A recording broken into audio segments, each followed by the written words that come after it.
Hello and welcome to Ivory Blush Roses. My name is Lisa and today we're on week 2 of our Stitch Sampler project for 2025. Today we're continuing with buttonhole stitch and we're going to be using some angled varieties. We're going to be doing 5 seams. Let's go ahead and get started. Well, first, my apologies. When I originally recorded this, the video of me stitching these 2 seams somehow was lost, and so I don't have that footage. So I'm having to refilm these first 2 seams for today. I've got a terrible cold, so pardon my voice in this. We'll be doing these other 3 seams here later in this video. We are doing variations on angled buttonhole. For this first one, I'm using this variegated thread. I think it's a Coloris thread from DMC. And so the variations are nice and close together, and it looks really nice on a simple seam like this. It could make it seem a lot fancier. On this one, I'm going to start at the top and work my way down. When I originally stitched this, I just freehanded it. We can take a look here and see how close together we think my stitches were. Right around 3/8 of an inch in width, so a little wider than usual. And I can still see my holes on there, and so I'm just going to use that as my guideline. I'm going to start out here past the seam so that that knot isn't in the way when I go to stitch the blocks together later on. And we're going to make this just like regular buttonhole. So we're going to come up here, and I'm going to go ahead and pull a good bit of that through. But now I'm going to come up, and I don't want this to be straight. I want it to angle. And we're going to go about 45 degrees. And so you can see how that angles off to the side. Now we're going to stitch the next one. And now as I stitch the next one, I want to make sure that that thread is parallel to the one before. And I'm going to come up just inside that thread. And then we're going to go back down. So those previous pinholes help quite a bit, quite so much. So again, hold it down, come up just inside, and so this is going to go pretty quickly. Just remember to move that thread end down your thread, and you'll really be able to see how the variation on this one enhances this stitch. I love variegated threads for that. So this will be a quick one. Check my angle, keep it nice and parallel. And you can always mark this one if you want. I don't. I find it's a lot faster for me to stitch if I don't go through the marking process. And I know on this one I do effectively have it marked because of those previous pinholes from where the thread went through that I ended up pulling out so I could restitch it for you. And I just checked the camera and it's still recording, so let's hope this one goes through the way it's supposed to.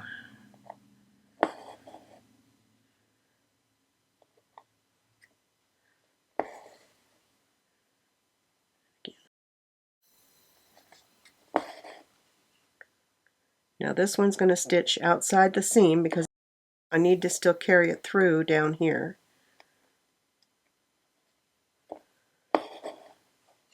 And then this one, I'm not going to carry up the vertical, but we're just going to carry out the horizontal into that seam area.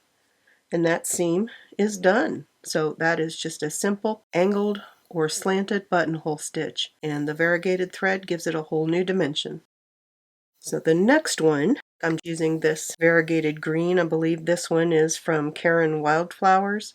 They do lovely variegated pearl cottons. They're in between a size 8 and a 12. I'm thinking about a 10, but I really like them a lot. I use them quite a bit. And now we're going to do the exact same stitch again, but this time we're going to nest them together. And so it's going to be a little broader seam, and that's one of the reasons I'm using a lighter color, because I don't want it to take all the attention from this block. As I'm looking at this, I have 2 rows of holes here. That's because we're going to do one that goes up the ditch here and comes up, And then we're going to do another one that comes down. So what I'm going to do is we're going to come down here and we're going to go back that direction and come and go that direction. Now I can't really see where I came before, but we're just going to work this instead of working on the right side. Now we're going to work on the left side. And I'm going to try and use my holes just because they're already there. You could definitely mark again if you wanted to, but I'm not going to. Again, I'm going to try and bring that down at about a 45-degree angle. I'm going to come up just inside of it. I can tell I'm foggy-brained from this cold, so bear with me. So we're going to go down here. And just like on the other one, we're going to line it up parallel to the first one. And we're going to come up just inside. There we go. I think that's better. I can't see the needle pricks on some of this fabric. We're going to go with the ones I can see and ignore the others. Again, go parallel. And if they're not parallel to one another on this one, you're going to notice it. So really important to take time to get a good look at where that's going.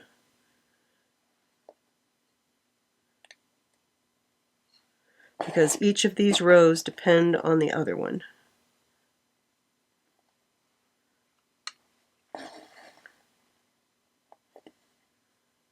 And so we're going to come down here, come up just inside,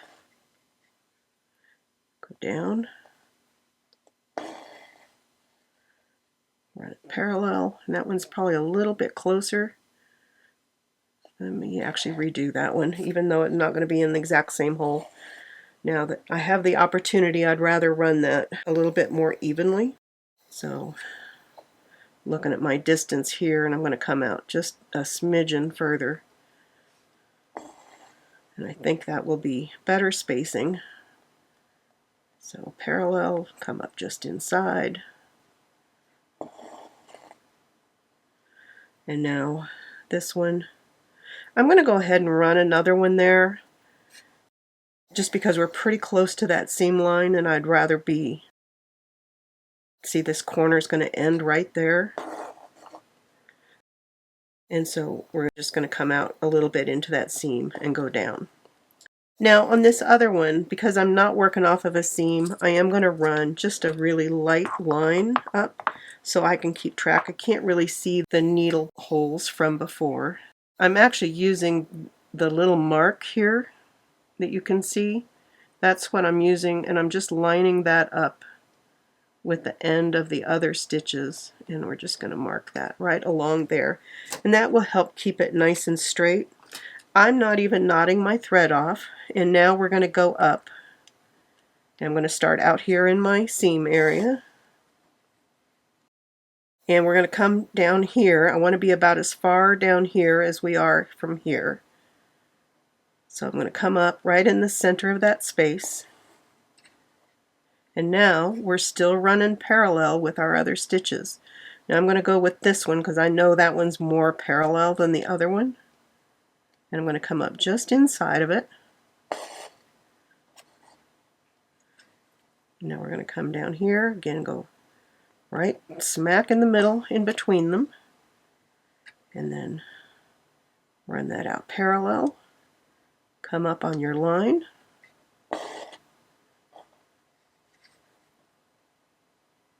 And this thread is also slightly variegated, although the variegation is a little more subtle.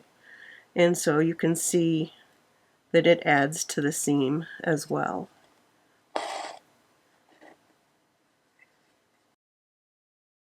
I don't use this one often enough. When I do stitch it, I always really enjoy it, but I just don't stitch it often enough.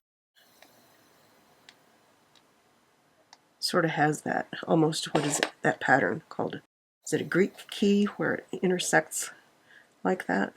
Here we go. And come down here right in the middle. Hold my thread a little tight there.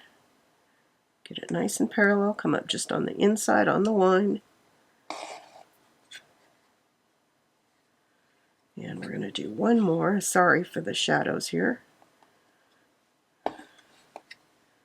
And again, I'm going to run parallel, and that's going to be right on that line.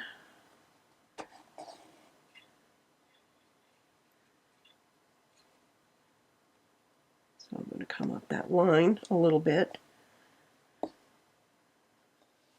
And I need to play with tension on this one a little bit to make sure I've got everything where I want it. Now, if you look at that, you'll notice it looks funny right here, and that's because there should be a stitch coming down right here.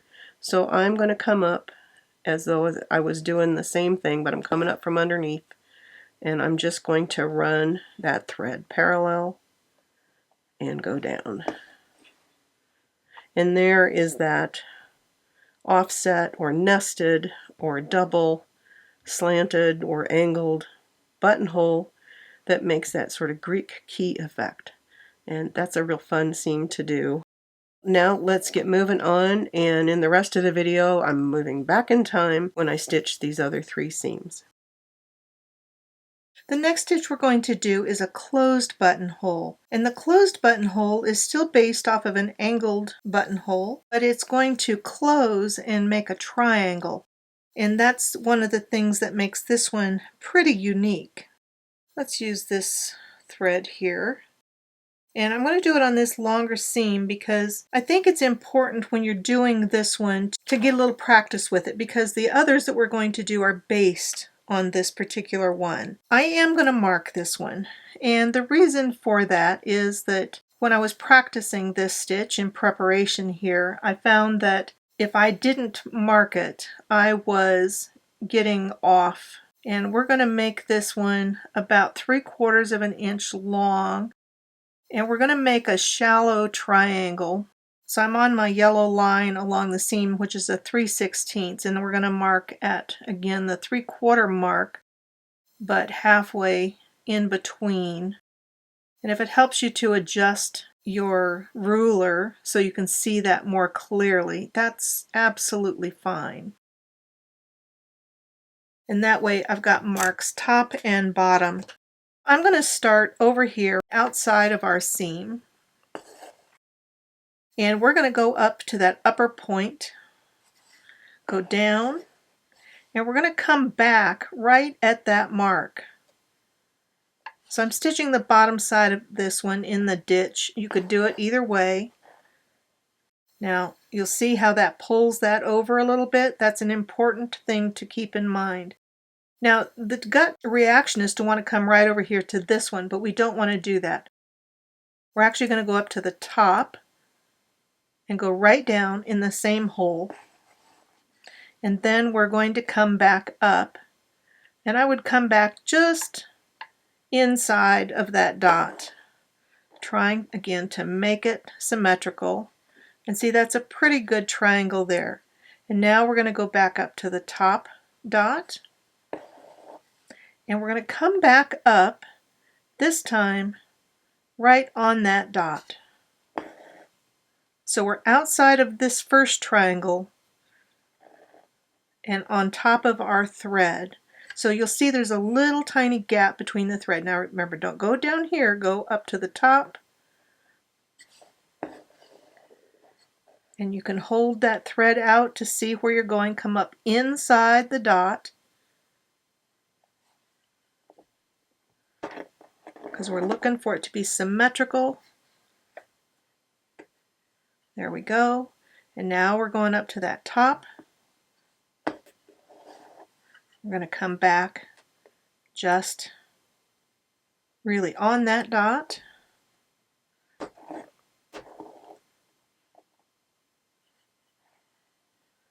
There we go. Go down at the top. See, I aim for the same hole. I always feel like they're a little neater if you do that. Come inside. If I put my needle up, you should be able to still see that dot. I'm going to pull that one just ever so slightly tighter. Now up to the top. So when you're doing this one, you're coming up on the bottom line, and you'll always going down on the top line, if that helps. And now again, I'm not going here, we're going down on the top. And I need to pull my thread through a little bit. And my end point is going to be right over here against this seam. So I'm just going to pull it over, tighten it up a little bit if you need to, and then we're going to go just down on the other side of that thread to lock it into place. And there we have our standard closed buttonhole stitch, making a triangle. Now, wherever you put that top line, you can have really tall triangles, you can make them wide, you can make them narrow. There's so many variations. Now we've done that one, let's move down to one of these. Let's do this one here. That's green right there. I think I'd like to do a pink thread here. Let's do this thread. It's that variegated vintage pearl cotton. If you want, you can mark it. I do want to watch this. This worked out just perfectly. So you can see on this seam, it ended up just perfectly, in part because we measured it out and sort of started from that point. So I want to do the same thing over here. So that's really my first spot. Let's go ahead and do roughly the same size. So one, we need to be at the 1/2 inch. And that's going to get us 3 nice triangles. But instead of going 3/16, let's go ahead and go 1/2 inch. And I'm just lining up right onto the seam with the ruler. So I marked it at 3/8.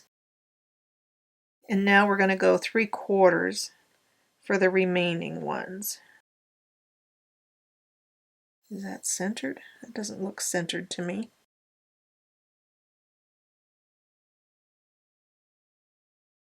That's because it's not. Let's move that over there. I'm going to make a slightly darker mark, and that way I will know. Yeah, that one needs to be there. Okay. So now I know which way I'm going to do it. I'm going to start down here in the seam, put my knot out there so it's not on the seam line. And remember, we're going always down at the top of the triangle, which is this mark. And we're coming up on the bottom dot, or for this purpose, we're coming just inside of it. And now we're going to go down on the top. And I've just messed this up. I'm stitching the same seam. I was on the right track, but I need to make another mark here. So what would have helped me right from the beginning is I'm lining up with my, I'm just going to remark them here. Those are my marks that I want to be using. And we're going to make that mark on the inside. There's our 3/4 and 3/4. Okay, so now we have 2 dots. So we have a dot every 3/8 of an inch on this one. So that first stitch stayed just exactly the same. This next stitch, we're going to come back to center on the top, works exactly the same.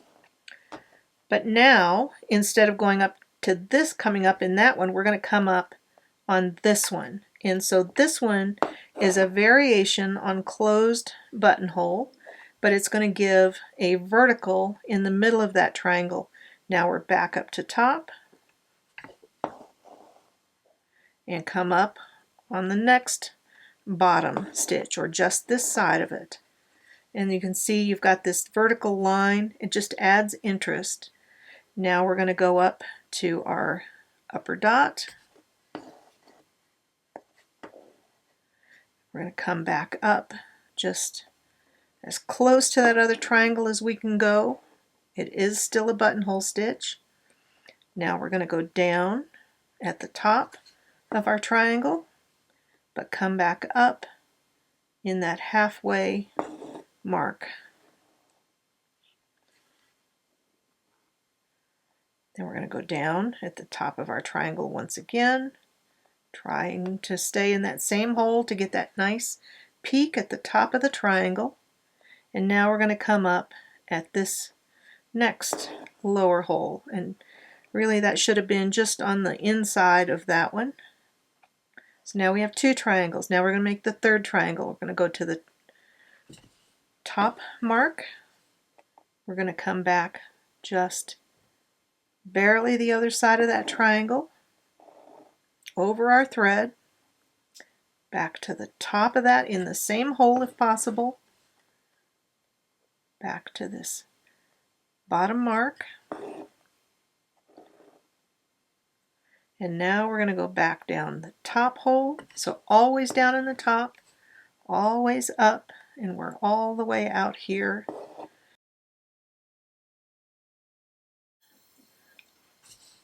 And we've got 3 triangles on that seam. And so that's our closed variation number 1 with the vertical in the middle of the triangle. For this next stitch, I want to do another variation on the triangular. It's often called a triangular formation. So in this particular piece, we have 2 inches. So I'm going to actually make 2 pretty big triangles.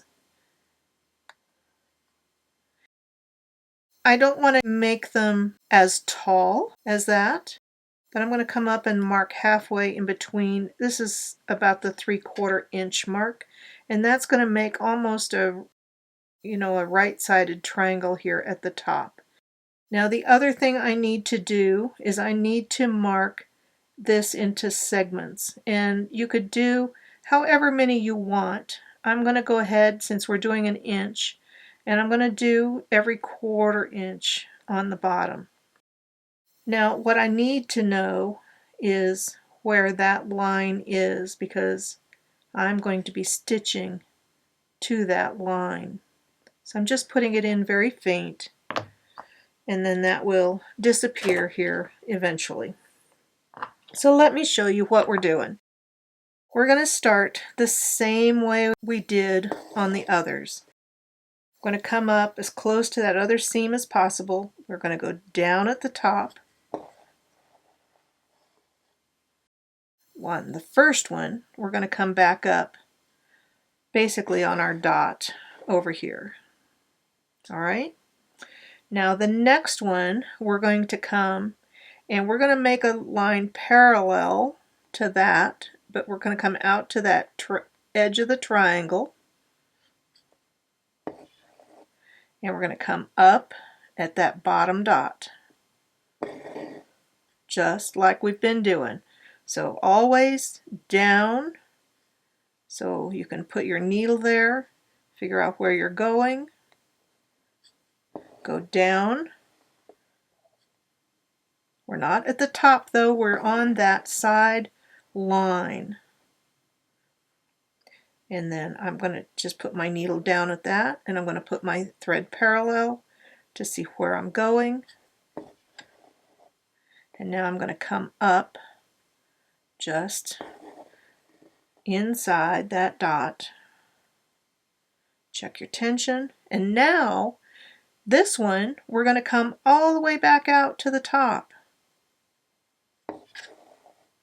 And we're going to come down just inside that dot. And that's going to close our triangle. So let's do the second one. So same as we've been doing, go down at the top, come up just outside of that first triangle that we did. And now there's our dot. We're going to come out to that line. It's already faded. That's one of the issues with the Erasable pen, is it doesn't last very long. So work quickly. And then the next dot, you're going to mark it, make sure it's parallel. Come back up at that next dot. And I can go that one, mark that, Come back up.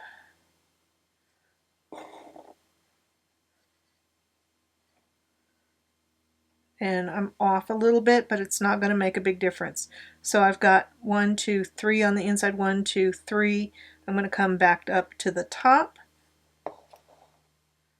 and go down just inside that dot, pull it tight, and then we're going to go over that thread and lock it into position. And so there you have our third triangular variation, often called, like I said, triangular formation. And so that's our stitches for today. So there we are. And I'm realizing that before I do the next block, I need to make myself a template so I can really see just my block. But we have angled buttonhole, we have, which is really a doubled angle, but this one turns into a spiral. Then we have our closed buttonhole, another variation of closed buttonhole, and then a third variation known as triangular formation.